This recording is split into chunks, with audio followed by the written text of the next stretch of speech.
And so I created that vision. I had it all out on a vision board. I had a coach. Everybody knew what my aim was. And then I got scared and I retracted into this lucrative. I mean, I was really good at recruiting. I was in the top 3%, and I didn't even know that until I was inducted into this group called the Pinnacle Society for top producers in the country. So I didn't even know, and I didn't even know that I didn't know it. But looking at the income, I was a single mom. Actually, I was probably married at the time, but felt like a single mom because I was the only income provider. And to leave that well over six-figure career and do something completely new was a threat that I was not emotionally, mentally, spiritually equipped to do. So what I did is I hung out at the organization that I had the epiphany at. It was Landmark Education. I did all of their programs. I became a coach for them. I became a seminar leader for them. And I was living my dream inside the construct of their organization and working for free for 8 years. And I was actually leading a workshop for them, a seminar called the Velocity Seminar. And as I was preparing, because they do a darn good job of training leaders, I will tell you, you don't get paid, but they invest in you as being an extraordinary facilitator from the front of the room. And so she's like, you have to use your own life. You have to use your own life. Where have you let go of a dream? And so I'm getting ready for the seminar. I'm like, oh shit. And so I'm in front of 250 people. And I say, where have you let go of your dream? And it hits me like, I got to be real. And I shared. I let go of the dream of moving to Northern California and working directly with CEOs and their executive team. And I shared the whole thing. And in that moment, I realized that I could no longer be a Landmark seminar leader because my dream was a direct conflict with my agreement of being a seminar leader. Because if you're a seminar leader, you cannot operate in the organizational development or executive development field because they view you as a competitor, which is cray-cray, but that's how they were. That's their culture. So anyway, the next day I resigned from being a seminar leader, and there was a wake throughout Chicago of like that I did it on purpose or I used them to get training. And anyway, I moved on. I sold my business. I sold my recruiting company. It was 2008. This is how the universe works. It's 2008. Weeks before the crash, I sold my business in June, sold my McMansion in August 5th of 2008. I got an incredible price for that house. 5 days later, that house had lost its value by $500,000. I would have been belly up because I had debt. I remember I was a single mom. My former husband and I built this big house, paying the big mortgage, making the big bucks, because that's what we do. We trap ourselves in our income and then we're stuck and then we freak out about it. But I want to say God was on my side. The universe was on my side. Sold the house. The bottom fell out. I walked away positive cash flow from both the business, both the house, and I said, I'm going to build my future. I took a year and I built a coaching program. That was the beginning of the Momentum coaching program that KeenAlignment now has. And then I got one client. He hired me to do a role analysis, which is part of my old history work with recruiting. And then he hired me to coach 7 people in his department. But then I got scared again. And I said, I don't know how to build this business. I'm still in Illinois at the time. My youngest son was 17 years old and he was at military school. So he didn't even live at home. So me going to California, I flew back, by the way, every 2 weeks. But here's what happened. I said, how am I going to make money? I got to make money in order to do this dream job. So I said, what do I have to offer? And I was working with a coach. And well, I had the hiring process from 20 years in recruiting, and we were calling it conscious hiring. I'm going to go to Silicon Valley and turn that thing into a software. So I sold, even got out of my rental. Zach was in boarding school, and I'm there driving to California. bright-eyed, bushy-tailed. I'm going to create a software, and I'm going to go to the place that has the highest turnover on the planet and the highest business failure, Silicon Valley, and they're going to get it. So I drove to California. I started going to startup meetings. Nobody was buying into this thing called conscious hiring. I couldn't find anybody. So I go to Italy. I take my son for his graduation, high school graduation to Italy. I'm standing on the top of a mountain in Sorrento, and I said, please, God, give me a sign that I'm on the right track. Send me somebody to build my software. I go home. I'm home 8 hours. I'm walking down the street in Willow Glen, California, suburb of Silicon Valley, and I see a sign on a door, and it said, we turn your HR process into an app available at your fingertips. And I said, shut up. God, are you talking to me? And the name of the company, I have to change the name of the company to protect the innocent and to protect the guilty, and because I'm on a gag order. So let's say it was Henry Knows. And I open the door and I say, is Henry in? 3 chairs swirl around and they're all like, I'm Henry. Should have known that then that there was going to be trouble. Above Henry's head, Henry turned out to be the middle guy, but above his head was what looked like a recruiting app. So I swear to God, I think that this is divine intervention. I talk to them, I share my idea, I share conscious hiring. They say conscious, nobody wants conscious, but they want keen. And so we use the name Keen Hire, which I also had. And we started building it. We spent a year. I brought my son, my middle son, James, in. I brought my former business, the woman I mentored for 7 years in. She was a PhD in IO psychology. We built this app. I brought board members in. I brought customers, all the customers that I had. My best customers were the board of advisors. I brought in a board member who could get us funding. I really believed that divine intervention was leading the way.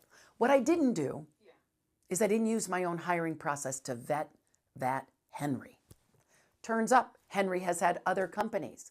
Turns up, Henry was a married guy pretending to be single, and he's had affairs with people in his former company. And I was now having an affair with him because, of course, I fell in love with him because it was divine intervention, and he wasn't wearing a wedding ring and never talked about being married.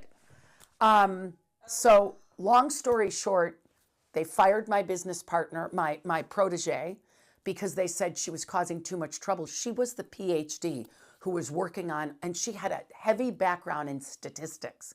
Fired her because I brought in another PhD. They figured she was expendable, they were going to use her, and she was causing too much trouble. She wanted to know where the money was going. Fired her, never told me. My phone was blowing up, and finally, after 29 rejections, 8 o'clock at night, and I picked it up and I said, who is this? And she said, Magi, it's Stephanie. He cut me out. I was furious. I called him up. He said, if you don't like it, you'll be next. So now I'm a little nervous. I go into work the next day. He says, software's coming out in 2 weeks. Here's our new agreement based on the funding. And we went from being 50-50 partners to be 90-10, and I got the low end of the stick. I completely went into a panic attack. I called my best friend at the time. She said, you got to do something about this. I literally spiraled into hopelessness. I didn't know what to do. The next day I went to work because I wanted to have a conversation with him, and my hand was shaking so much I couldn't even open the door. I retracted, went back home, climbed in bed, pulled the covers over my head, and basically was metaphorically sucking my thumb, saying, oh my God, have I screwed up. I should have never sold my house. I should have never got a divorce. Should have never came to California. Should have never started this software company. Shouldn't have brought my son in. I should have done conscious hiring on this guy. I should have done a background check. I should have. I was shooting all over myself. My son, who worked for the company at that time, walks in my bedroom, comes home for lunch, walks in my bedroom and says, what on earth are you doing? He's 22 or 23 at the time. I said, I screwed up and I, by the way, spent my savings. over the last year because I wasn't getting paid. I spent all the money I had. I gave this my intellectual property. I'm screwed. He said, the woman who raised me would never lay down and be a victim. She would stand up and take action. This is my kid calling me to be, which, by the way, when you're in the state of mind of hopelessness, you can't get yourself out. You need help. So I did what every enlightened individual would do, and I got up and I called Kaiser and made an emergency appointment with a therapist. I thought I needed shock treatment. I thought I needed Prozac. I was even worse than fear at this point. I was hopeless. Listen, I grew up in an abusive household, not my mom, but my dad was a drug addict and an alcoholic, and he physically abused my mother, and he verbally abused my brother and the girls, and I broke my sister's arm. Yeah, but the point is, I'm resilient, and I have never been in the place that I was in that day. So I meet with the therapist. He's got 1 hour. I think he's going to give me a prescription, maybe shock treatment. He said, my dear, you do not need therapy. You are one of the most sane people I've ever met. This is Silicon Valley, and you need an attorney. Yeah, yes. So next day I met with an intellectual property attorney. And right after I met with him, I still didn't have the courage. Like, I didn't necessarily believe it would all be okay because I had to go get unemployment. Now, this is a girl who worked getting people jobs for 20 years, and I looked down on people that turned down work to get unemployment. I was offering people jobs, and they're like, I can make more on unemployment. And I said, yeah, but you don't understand what it's going to do to your self-esteem to go collect unemployment. You need to be working. I just have a very strong work ethic.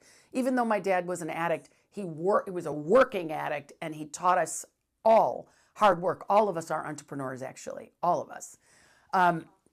So anyway, I'm jogging, and this is when I really think I had my biggest epiphany. I'm jogging just because I knew moving your body will dissipate this anxiety. So now I'm not hopeless anymore, but I'm afraid. I'm afraid of where I'm going to get my next paycheck.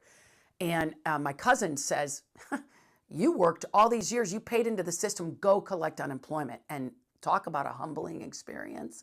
Talk about having compassion for all the people I never had compassion for. Boy, was that a wake-up call. But now I'm jogging, and everyone I'm seeing has like this dark cloud around their head. And I'm like, wow, like that dark energy. What is going on with everybody? Then I go to Starbucks. The Starbucks person has dark energy. Then I meet with my coach. She says, I want you to do this workshop. It was 4 days. It was called Life Spring. And I spent time in there just recalibrating my mind, my body, my soul, the whole 9 yards. I get out of there. It was called Discovery. I go for a run, same path, same people, because people run the same, we all run the same paths. We see the same people. Light energy around their faces. Go to the same Starbucks, get the same person. My drink is perfect. She's happy. And I'm like, holy shit, I am creating what I'm seeing. And that was the beginning of me. Please continue. That was the beginning of me declaring, I don't need to wait to be in the field that I dreamed of, and I don't need money in the bank to do it. I see firsthand that we create what we see in the world. And that really was the beginning. I started writing articles. I started writing articles on my 20-year career in recruiting about retention and engagement. And I worked with my coach, Gina Gabellini, and Cookie Boudreau. I had two coaches. Cookie was about who do I be during that intellectual property battle, and I can share that maybe if we have time or not. And Gina was about laying the foundation to live in a state of creation, to live in a non-linear reality that I could create that future. I wrote an article, and I was obviously in a good place when I wrote it. It got published. Somebody picked up that article, walked into the CEO's office and said, we need this. Hire this woman. He sent me an email, said, I'm doing everything wrong. Everything you talk about in your article, I'm doing. I want to hire you. That client turned into being $1 million client over 3 years. And it was a mindset shift.